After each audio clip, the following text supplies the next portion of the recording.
Looking for tickets to the hottest shows, games, and events? Ticket Liquidator is your one-stop shop for great prices, no hassles, and guaranteed tickets. Since 2003, we've been connecting buyers and sellers, providing access to sold-out events at prices lower than most secondary market options. Whether it's sports, theater, or concerts, our massive nationwide network ensures you get the tickets you want, guaranteed. For the best seats at the biggest events, start with Ticket Liquidator today at ticketliquidator.com. That's TICKETLIQUIDATOR.com. Ticket Liquidator. Are you ready to take control of your health? At 4U Health, we believe wellness and lab testing should be accessible, inclusive, and yes, fun. With our tech-powered at-home lab test, you save time and money while feeling your best. Say goodbye to long waits and office visits. Check your health on your own terms with 4U Health. Visit 4uhealth.com today and free yourself from traditional medicine. That's the number 4uhealth.com.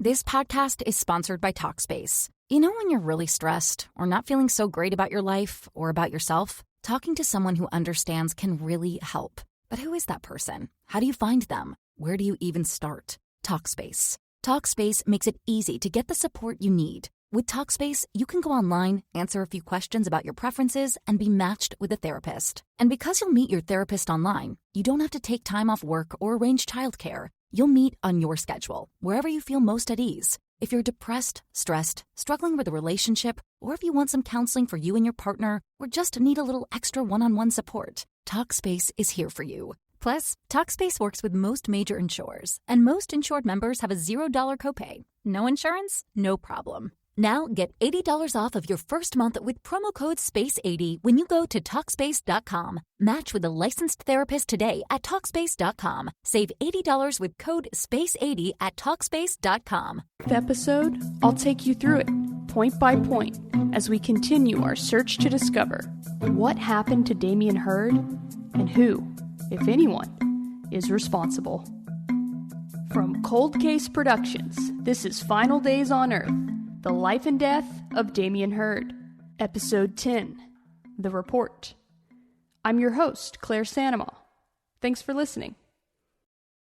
2 days after police closed the case, the Gunnison Country Times asked over 1,000 readers in a survey, do you believe Gunnison police were justified in closing an investigation into the death of student-athlete Dammion Hurd? 85% of respondents did not believe the case should have been closed.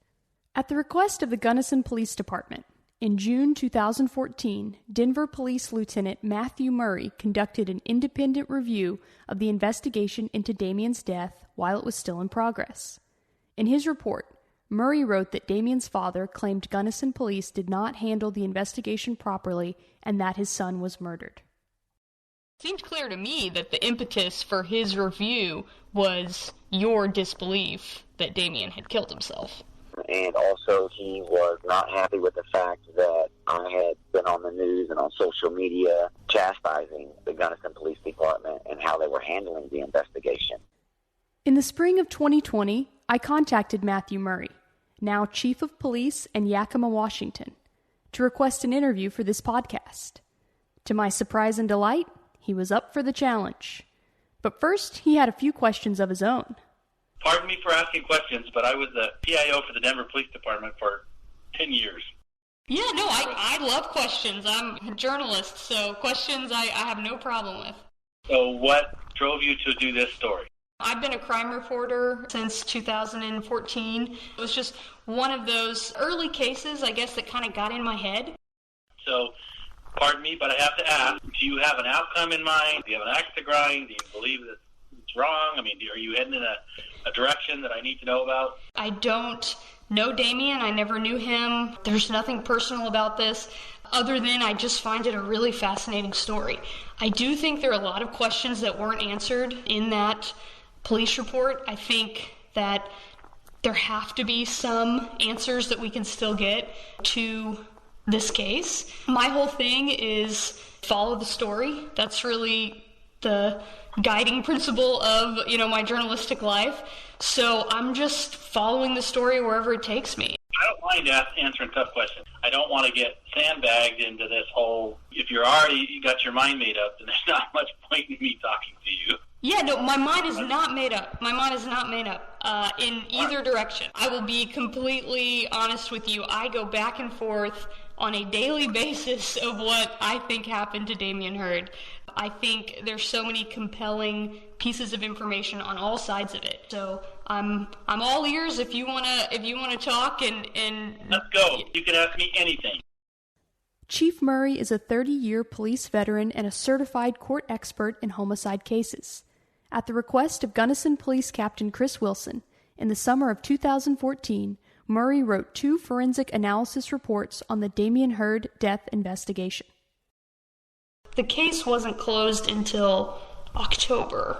So this was like a health check of the investigation in progress. Is that a good way to describe it? They knew that it was controversial and that there was some real resistance on the family part.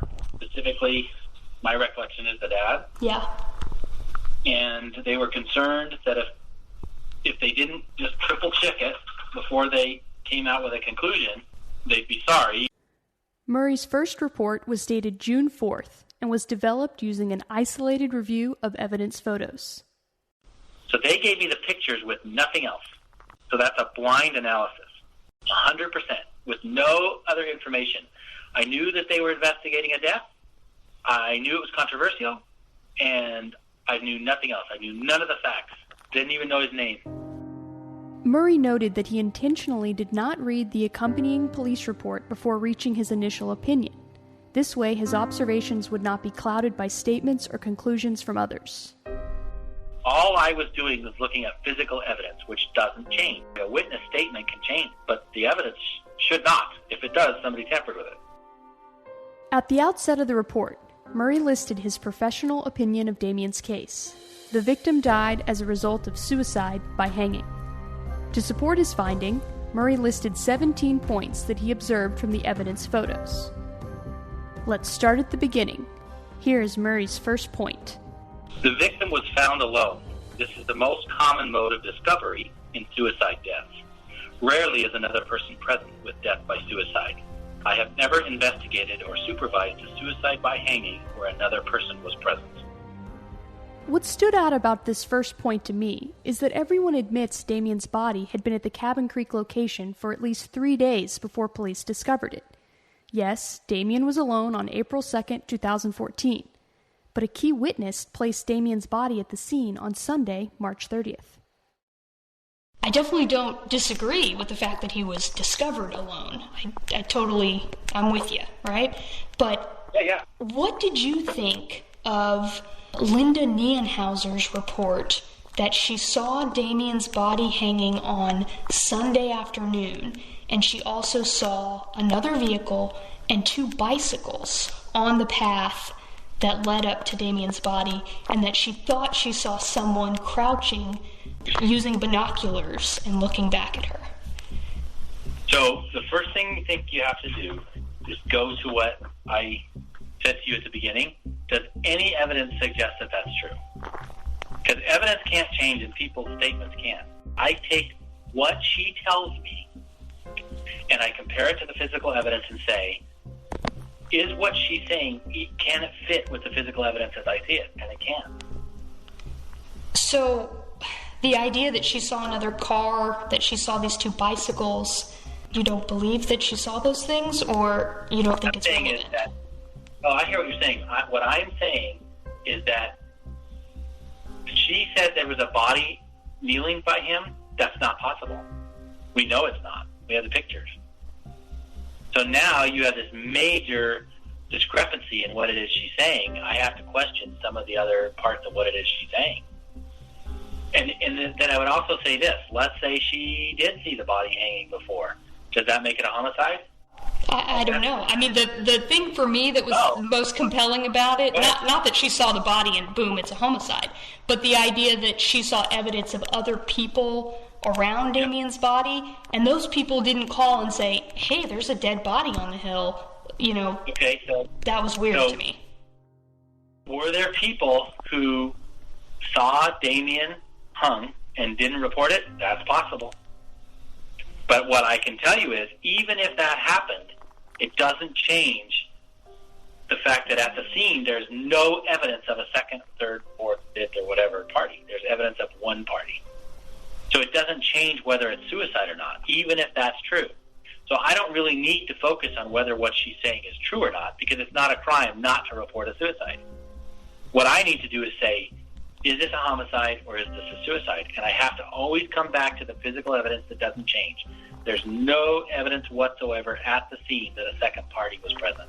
There are reports that at the time that Dammion went missing and in the days that he was missing, that there was a light frost on the ground. Linda talks about there being snow. There were bicycle tracks in the snow. So the idea that there's no evidence of another person at the scene, I mean, if there had been snow on the ground and it had melted, what kind of evidence would there be of another person at the scene? That's a great question, but is there evidence of anyone at the scene? Let me ask you that. Have you seen the pictures? I have seen the pictures, yes. Why would the killer's stuff disappear in the snow and the frost and not Dammion? See, two people would have left the same evidence. Well, I didn't see any footprints. I didn't see like one set of footprints. Yeah, there was a little bit of footprints. There was also a trail. There was the cable that was left. Now that could have been left by a killer as well. If you and I decide to kill a third person, which even with two of us, that would be really, really hard. Imagine what would be left in that soft dirt if you and I were trying to lift a body. The Cabin Creek location where Dammion was found is an established hiking area. There's no disputing that other people visited the area in the days between Dammion's disappearance on March 30th and the discovery of his body on April 2nd. What is in dispute is whether or not these people had anything to do with his death. Murray's second point is that Dammion's car was the only vehicle at the scene. If this were a homicide, then there would have to be a second vehicle, or the murderer killed the victim and then left his vehicle to walk back to town. If there was a second vehicle, then the killer and the victim would have had to travel to a remote location via separate cars, or numerous parties were involved in the plot, and then the killer left the victim and his vehicle. This would indicate that the victim knew his killer and traveled to a remote location with him or her. All of Murray's points about the necessity of another vehicle needed for a homicide are satisfied by Linda's eyewitness account, which predates the evidence photos by 3 days.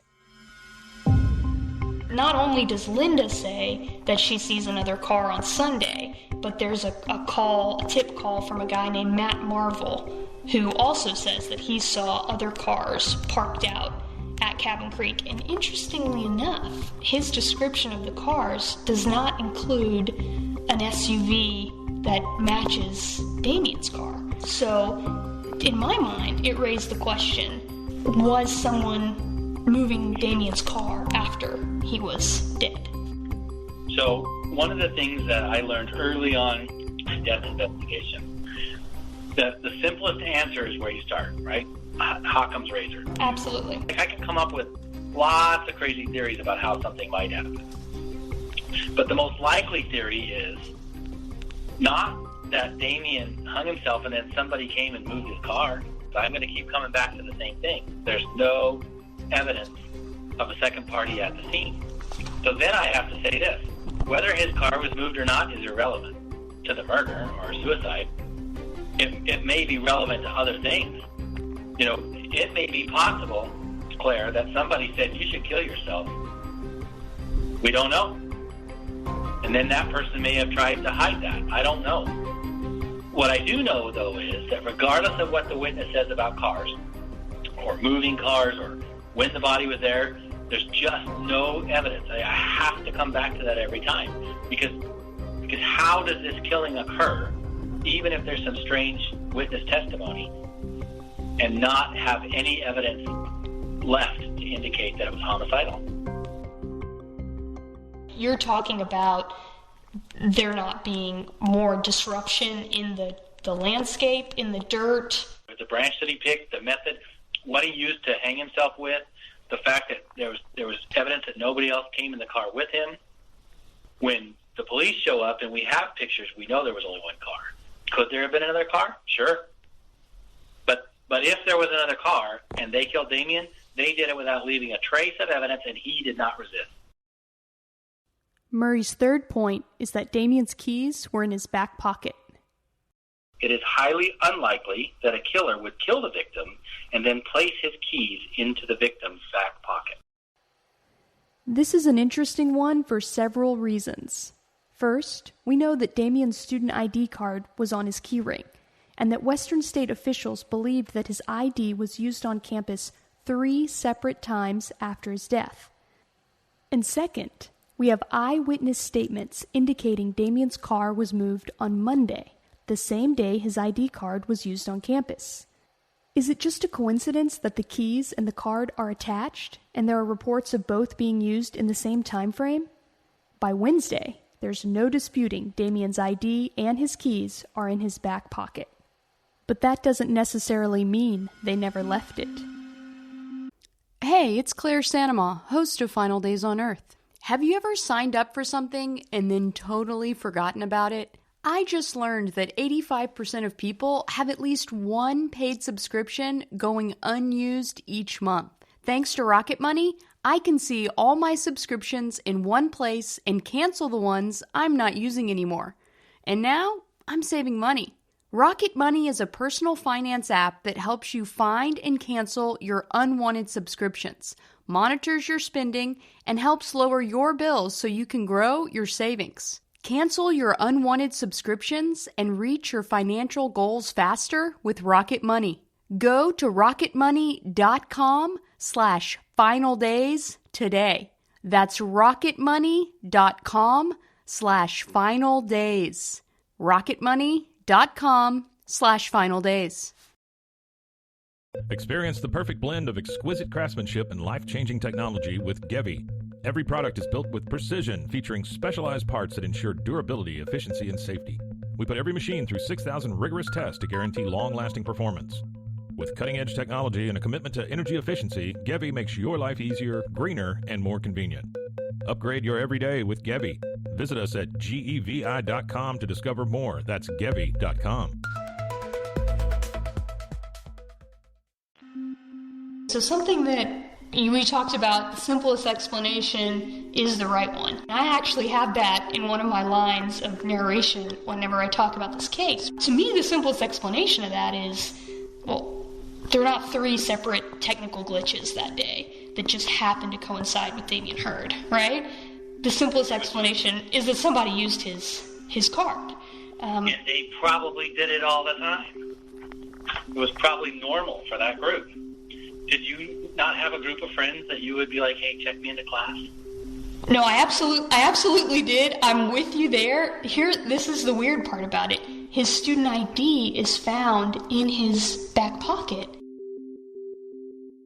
We know from other witness reports that Dammion had to manually enter his student number to use his ID card. Even Murray believes the idea that Dammion's friends already had his student ID number memorized when he went missing is a stretch. It definitely seems like there's something fishy about that whole situation. Well, I gotta agree with you. It doesn't change anything about murder-suicide, but something ain't right there. Something doesn't add up. That's one of the questions I really want to answer with the podcast. I feel like that's something that would help, because I know that was a really big deal to the dad. If you are the dad, and you were told your son was in class, how do you let that go with some simple little brush-off answer? Yeah, and not just in one class, but he's in class, he's in the cafeteria, he's in class again. I mean, this is an active day. That's an official statement that your son was alive after they tell you he's dead. Of course you would be suspicious about that. Murray's fourth point is about the position of items in Dammion's vehicle when discovered by police. The victim's vehicle has items on all of the visible seats except for the driver's seat. This is indicative of the victim traveling to the location alone and being alone after arriving. We have no way of knowing what the state of Dammion's car was when he arrived at the scene at Cabin Creek. The best information we have, however, is that Dammion drove a carload of wrestlers around on Saturday afternoon to the Crab Feed fundraiser. Presumably at that time, the passenger seats in Dammion's car would have been cleared of any items. So why does somebody else put items all over the seats in a car? Because they're looking for something to hang a body, an unconscious body. So they drove a dead body out there without a rope. The fact that you would commit suicide with jumper cables, that you wouldn't go get a rope. To me, that's crazy. We know the car was in a state of disarray and appeared to have been ransacked. Case in point, the ripped open package and missing LeBron James t-shirt. We can look for anything that is possible, or we can go to what's most likely.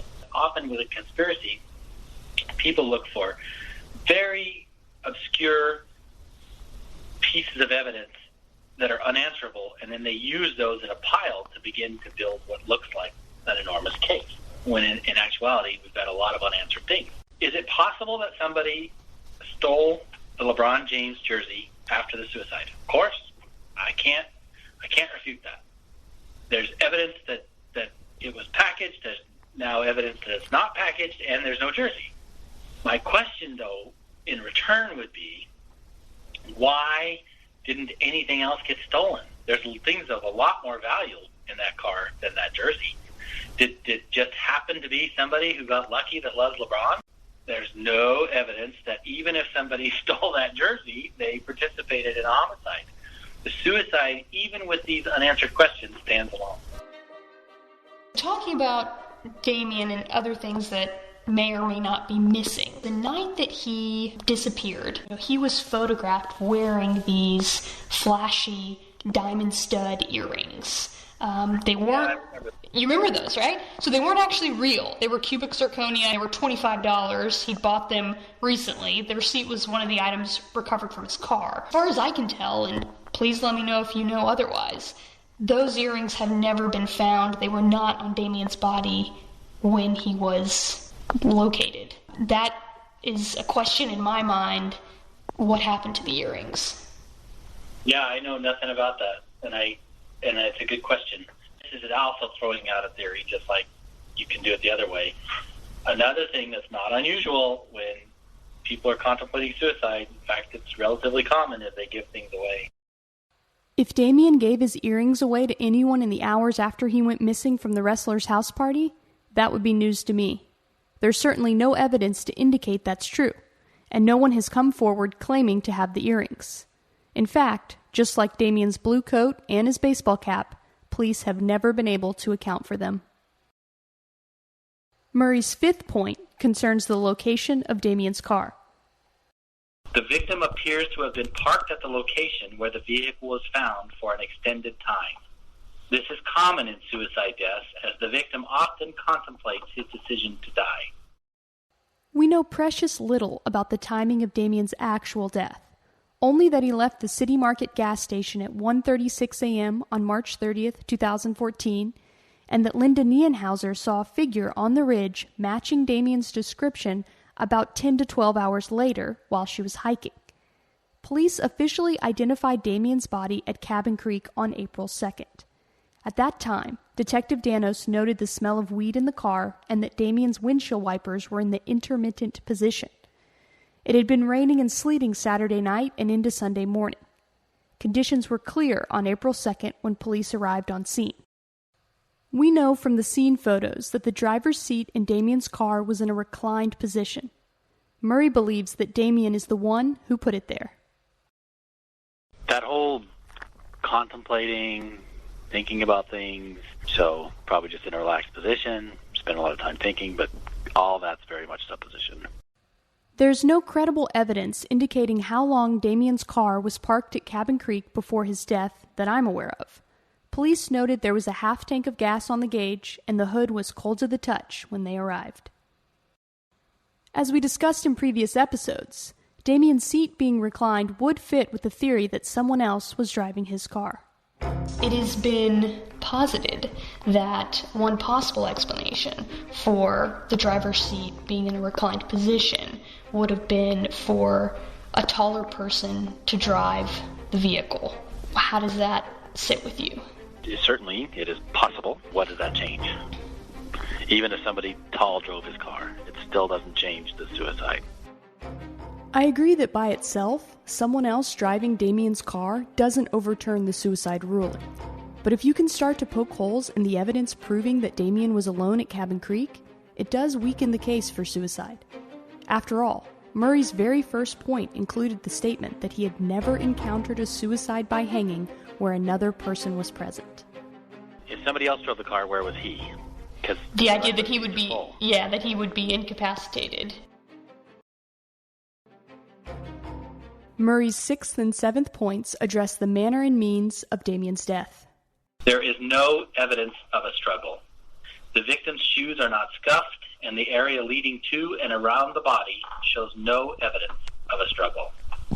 The death was somewhat spontaneous. This is evidenced by use of jumper cables as a ligature rather than bringing an item, like a rope, for the purpose of hanging. Whether suicide or homicide, there's no disputing that Dammion's death was spur of the moment. But the lack of evidence of a struggle, in my mind, doesn't necessarily point to the injuries being self-inflicted. If someone else was involved in Dammion's death, I believe the strongest theory is that he was brought unconscious to Cabin Creek. In this scenario, there wouldn't have been signs of a struggle on Dammion's body. It's true that Dammion's shoes were not scuffed, but they were untied, and his pants were unzipped. This state of undress is bizarre considering both the hike needed to reach the rock point where Dammion died and the freezing temperatures. And I also did notice that, to me at least, his shoes looked extremely clean. Like you talked about how they weren't scuffed, but they also didn't appear to have dirt on them. They didn't look like shoes that had been on a hike. I guess I totally agree with you, but I would be less expecting the shoes to be scuffed than the ground. The ground is what moves me. The lack of disturbance of the ground, not the shoes. Especially like you said, what if the ground's frozen? I mean, how much is really going to get on his shoes? Right, but if the ground is frozen, then how much is really going to get disturbed under the soft dirt? In the woods, probably a lot, because I doubt it's frozen like a playground would be. I didn't go check, so It's a good question. Murray's 8th point deals with the complexity of the crime scene. Homicide by hanging is very difficult to accomplish. The killer would have to render the victim unconscious, then both lift the victim and tie the ligature around his neck. This is after having already tied the ligature around a branch. Unless heavily sedated, the victim would have had to have been witness to part of this process and then not struggled or resisted the homicide. Also, homicide by hanging, as often seen in Old West hangings, most commonly uses a pre-tied noose to make the act easier to accomplish. In my opinion, it would be impossible, even with several killers, to lift the victim, tie the cables around his neck, and then hang him with no evidence of other parties on the ground around the victim. It's true that Dammion's death scene is a conundrum, no matter how you look at it. But if Dammion was the victim of a homicide, the most likely scenario is that multiple assailants were involved. These would have been people who knew Dammion, and it stands to reason they would have been physically capable of picking up the 125-pound freshman and placing him in a noose. Chief Murray says that's a tall order. We know his car was at the scene. We don't know who drove it. We know his cell phone was at the scene. We don't know who took it out, but we have no indication that it was anybody other than him. Somehow, regardless of how high he was, he got hung on a tree, and there's no indication that anybody else did that. And it's a hard thing to do. I'll tell you what, this would be a totally, and you can say this, totally different conversation if he died of an overdose. Totally different conversation if he died of splitting his wrist. The hanging makes it so difficult for any other theory to be true. The mode of suicide really is hard to replicate. From this description, you might think Dammion was hanging, suspended, from the tree. But as we covered in episode 4, Dammion's toes were actually touching the ground, and his body was partially leaned up against a rock. His official cause of death was asphyxiation, which is defined as a lack of oxygen. Chief Murray's argument here acts like the whole hanging scene had to be thoroughly planned out to stage a suicide. But to me, it didn't look like a typical hanging at all. It's a haphazard scene, which could be explained by desperation, panic, and inexperience. In the scene photos, it looks like Dammion was quasi-strung up with whatever items someone happened to find in his car, hence the sleeping bag and the jumper cables. Murray's 9th and 10th points concern the conditions of the jumper cables. The cable around the victim's neck was tied in a double knot. A killer would not have taken time to do this. Besides, the killer would be holding all of the victim's weight as he tied the knot. It would be extremely difficult to do this, and there would be no purpose in tying it double. The fact that cables were pulled apart is another indication of suicide. The killer would have no need to do this. It was likely done to make them more pliable. There's inherent difficulty for anyone, Dammion included, in manipulating the jumper cables in freezing cold temperatures in the middle of the night. Dammion wasn't even wearing gloves, and there was no flashlight or light source found at the scene. The last time that Dammion is accounted for is at 1:36 a.m., whenever he leaves the City Market gas station. According to weather records, the sun rose at 6:58 a.m. on March 30th in Gunnison, Colorado.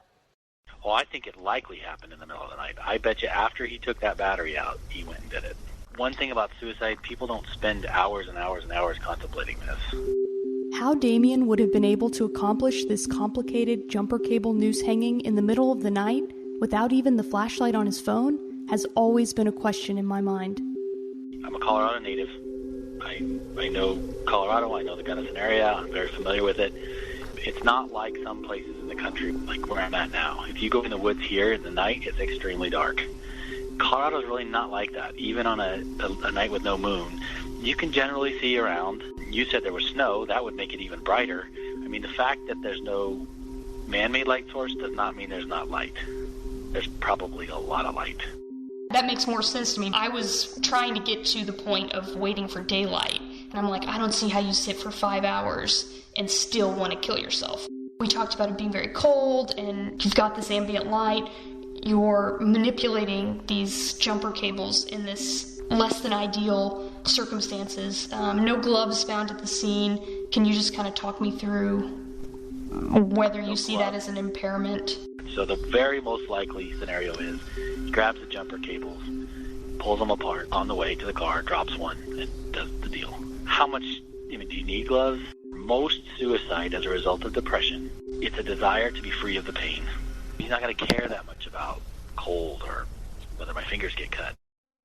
Somewhat at odds with that statement, Murray's next points address Dammion's sweatshirt and his sleeping bag. The victim's hoodie was pulled over his head. This is not the action a killer would take. Killers are not concerned with the comfort of their victims. The only exception I have seen in this is mercy killings, usually by an elderly spouse when unable to care for their ailing partner. A killer would not place a sleeping bag under a victim. I believe the victim either used this for comfort, it was cold, or to slide down the rock more easier to accomplish hanging. A killer would not have unzipped the sleeping bag. This is similar to the keys in the pocket. Although it's possible for a killer to do this, I have never seen a murderer so organized and adept at concealing homicide to think of these last-minute details to stage a suicide. Let's start with the sweatshirt. Murray says pulling the hoodie over a victim's head is not an action a killer would take. He goes on to describe an exception for mercy killings. However, it's not hard to imagine a reason why someone who knew Dammion would want to cover his face. It's not like anyone is suggesting that Dammion was killed by a stranger in a random act of violence.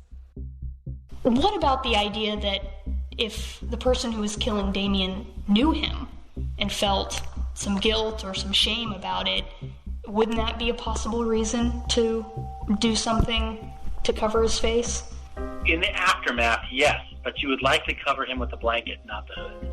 And was the ligature around the outside of the hood, or was it underneath? It was on the outside. So that answers the question. A killer doesn't give a crap. There's no reason to put a hood over you and then do it. If they were trying to hide your face because we didn't want to see it anymore, they would cover you with a whole blanket. They don't see any of your body. And I have seen that several times, by the way. That is absolutely true. But that's typically when you're humiliated or embarrassed or ashamed. And you don't want to see any part of it. It's like this weird psychological thing, like it washes it from my mind. And when we see that, by the way, we immediately start looking at people very close to them. Yeah, that's something, it reminded me of another case where a husband had strangled his wife, and then as she was lying in their bed, he put a target plastic bag over her head. He ended up confessing and saying, yeah, I put the bag over her head because I didn't want to look at her. For reference, this is the 2017 murder of Crystal McDowell by her husband, Steve McDowell, in Baytown, Texas. As we continued to discuss the case, Murray did find some incongruity between Dammion not wearing gloves, but pulling the hood over his head. Can I tell you something on your end? Sure. It does fly in the face of the hood, though. Why put the hood on if you're not caring about comfort? Because that, to me, it's almost like that's a normal thing he would probably do, put his hood on when it's cold. So maybe it's that, but maybe it's comfort. And certainly, if comfort was the issue, why not wear the gloves? So those two things are sort of at odds. The sleeping bag is a point of great interest to me. Taken in context with the condition of Dammion's other clothing, his untied shoes and his unzipped pants, I've often wondered if Dammion's unconscious body was carried inside the sleeping bag, up to the rock point. Because of my background as a crime reporter, I know how difficult it is for perpetrators to move a dead body. I'm aware of killers who used golf bags, Rubbermaid storage bins, and even suitcases to carry a dead body to a second location after a murder.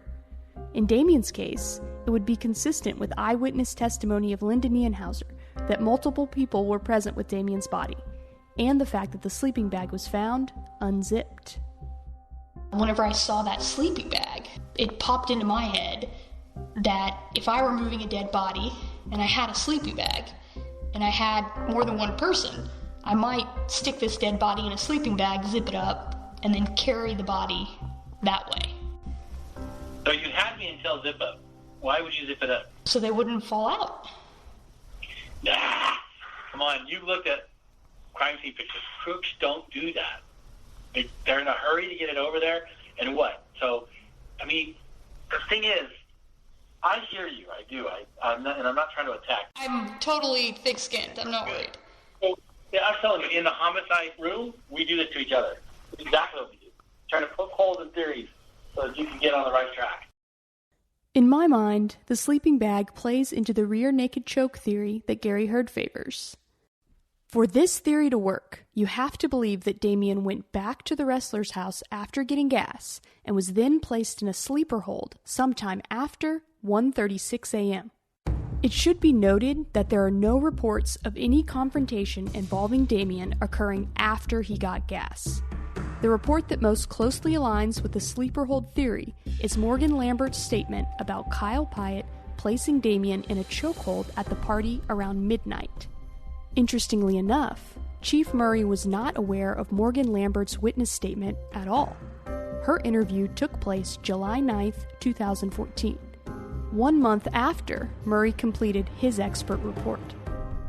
Ever the investigator, Murray was all ears as I described the interview.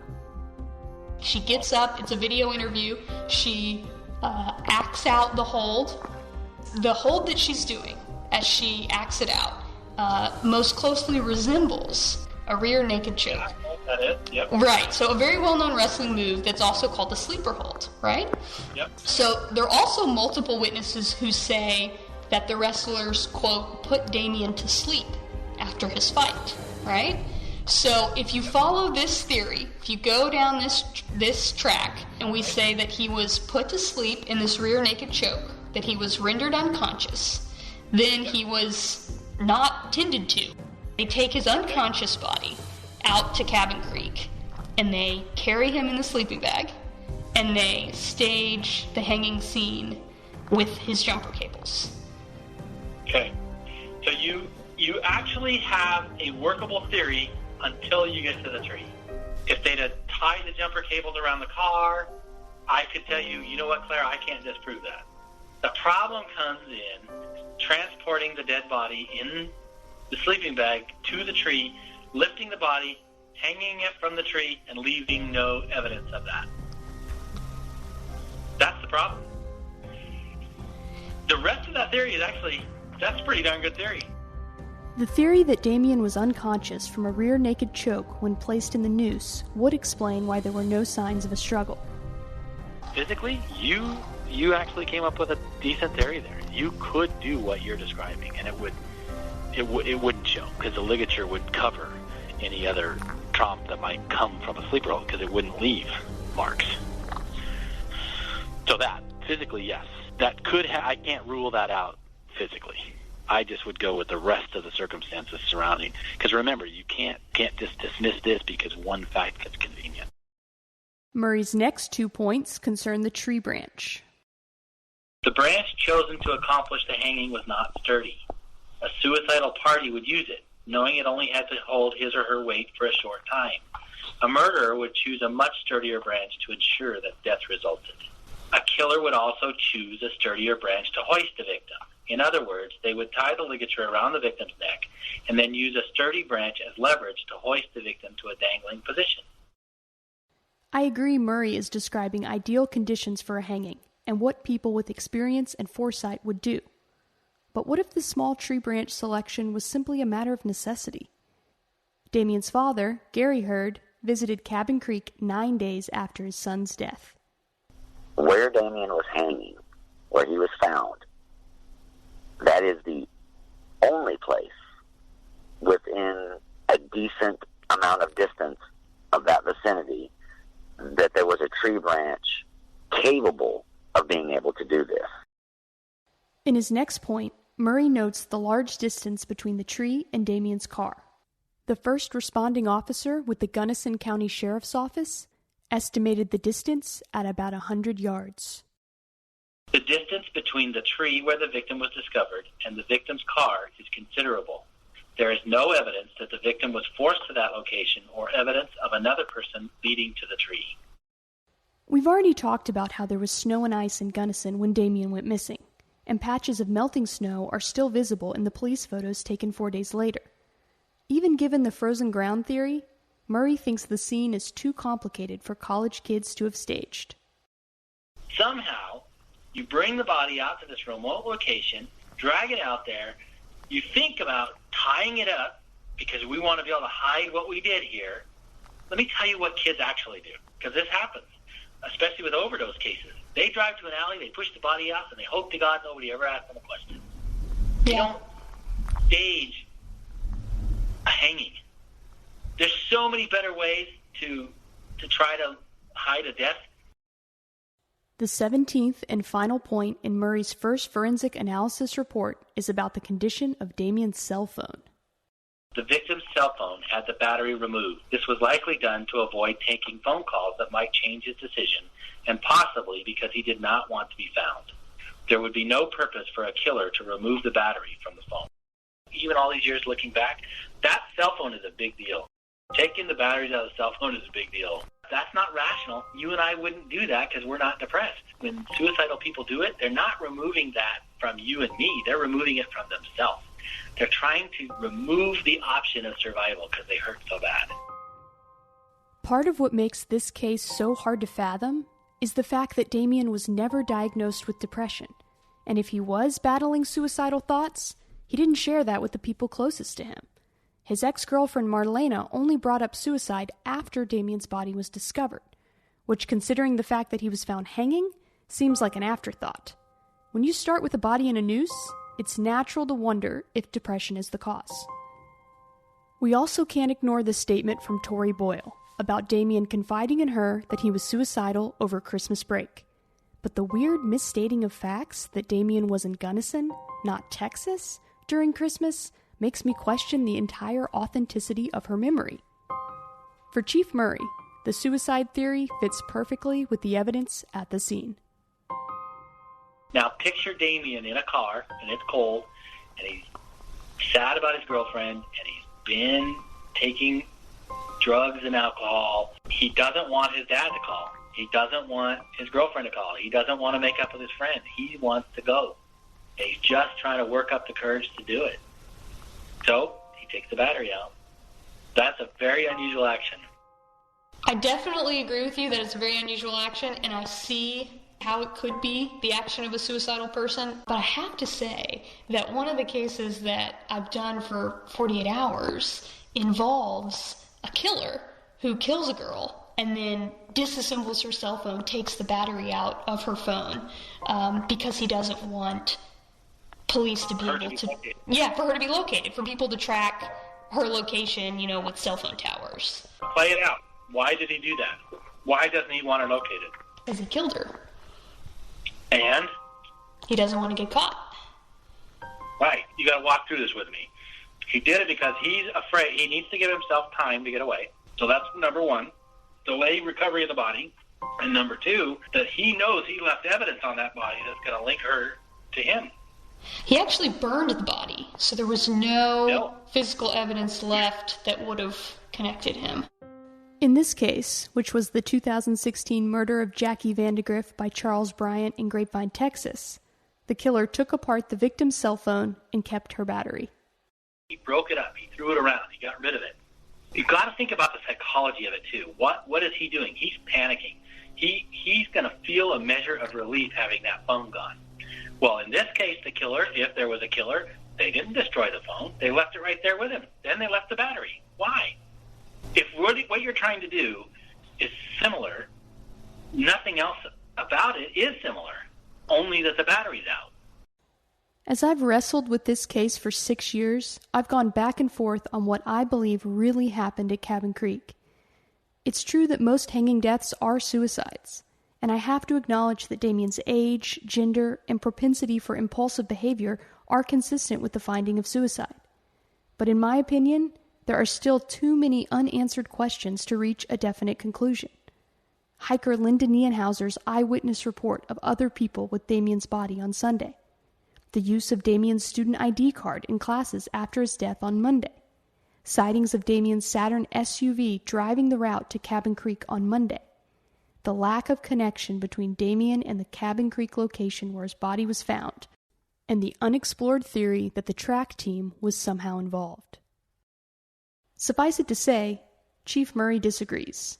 His concluding statement, dated June 9, 2014, reads in full.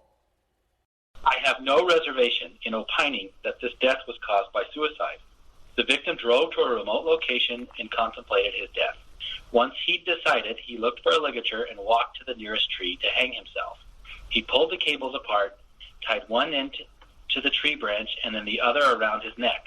He stood on his sleeping bag and then eased himself backwards until the cable cut the supply of blood from his brain. This was not a violent act, and therefore it did not take a sturdy branch or a great height. The suicide crime scene is consistent with the hundreds of suicide cases I have either personally investigated or supervised. I will conduct a subsequent review of all the reports, statements, and investigative notes to determine if they are consistent with the evidence I have reviewed. Murray's second and final report was dated June 25, 2014, 4 months before Gunnison police would officially close the case. After reviewing the case file as it existed in June, Murray listed what he believed pointed to Dammion's death as a suicide. There are three main themes which appear throughout the interviews and investigation. Dammion Hurd's relationship with his former girlfriend, Marlena, Dammion Hurd's fight over Marlena on March 29th, and the subsequent conflict with close friend Kyle Pyatt, and Dammion Hurd's use of marijuana, alcohol, and possibly LSD. Murray went on to call the Gunnison Police Department's work in Dammion's case, quote, among the most thorough suicide investigations I have ever reviewed. Murray stated that investigators explored all leads to their conclusion, did not suffer tunnel vision, and were very thorough in their examination of witnesses. I'll tell you, Claire, one of the things that I love about death investigation is the psychology.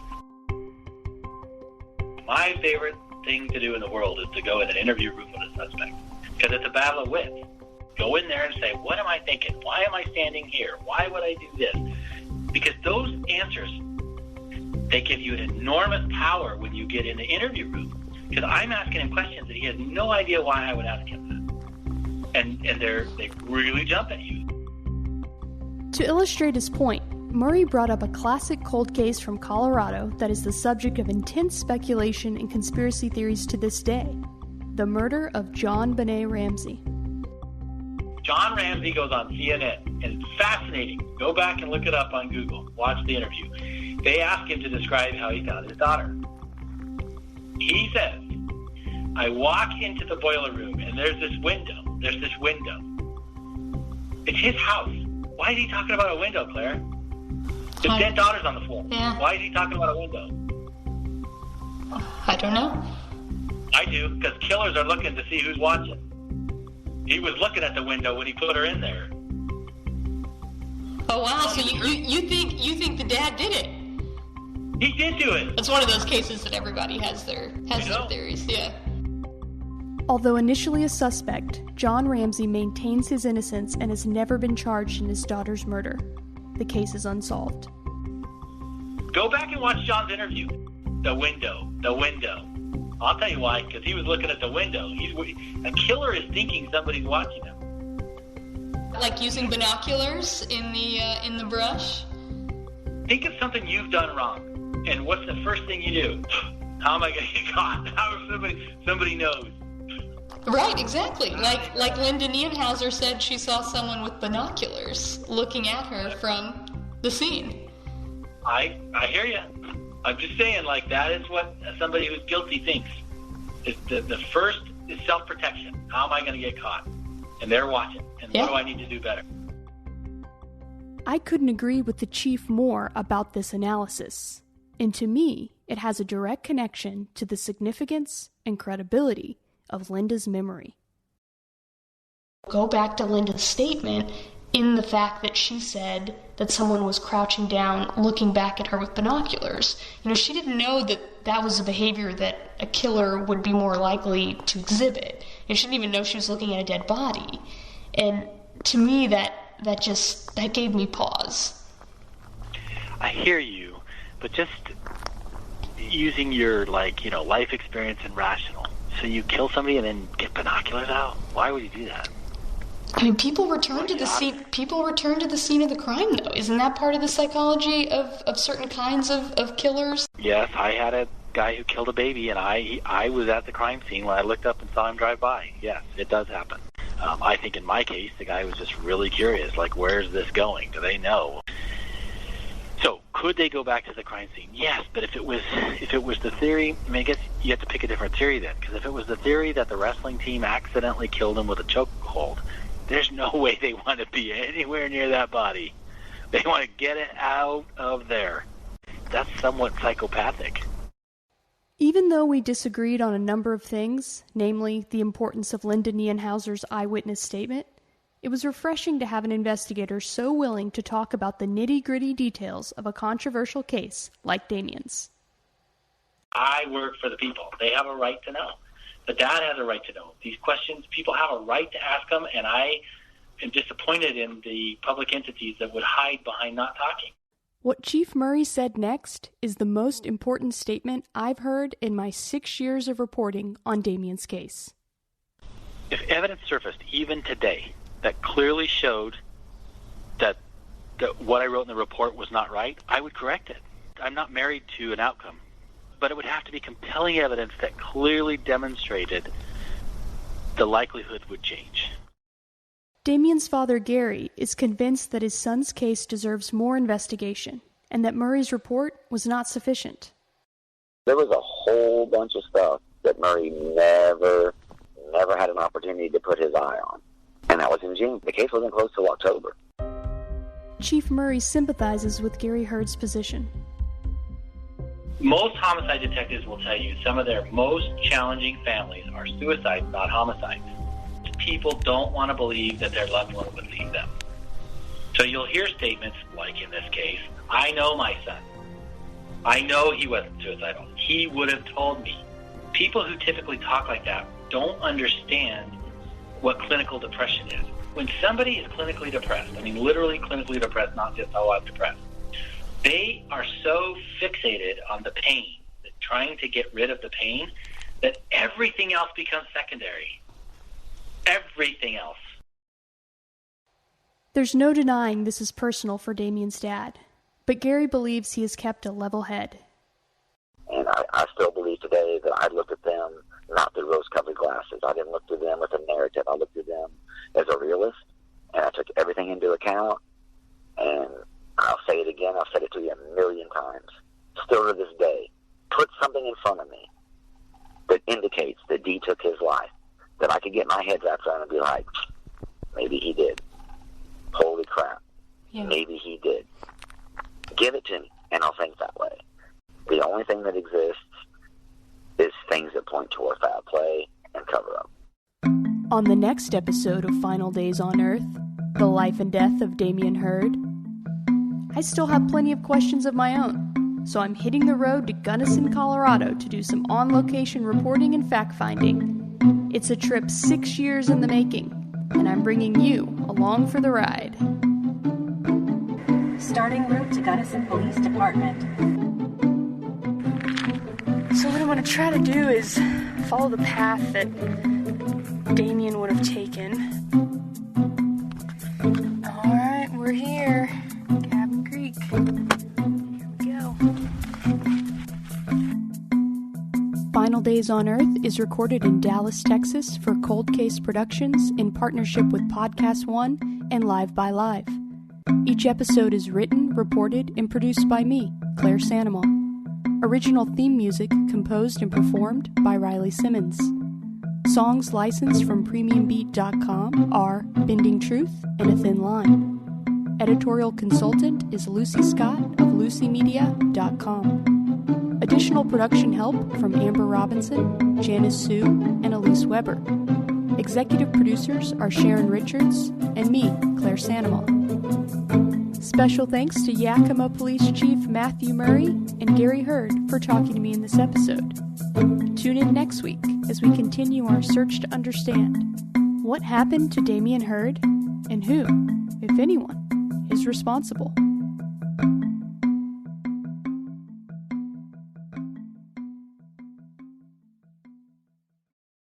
McDonald's presents Burger Reviews by Hamburglar. Today's review, the hotter, juicier classic burgers. Mr. Hamburglar. Robble, robble. He said, of all the McDonald's burgers I've ever hamburgled, these are the hottest, juiciest, and tastiest. Robble. Hamburglary is on the rise. Get caught with a medium double cheeseburger meal for $6. Price and participation may vary. Promotion pricing may be lower than meal price. Comparison to prior classic burgers. Ba-da-ba-ba-ba.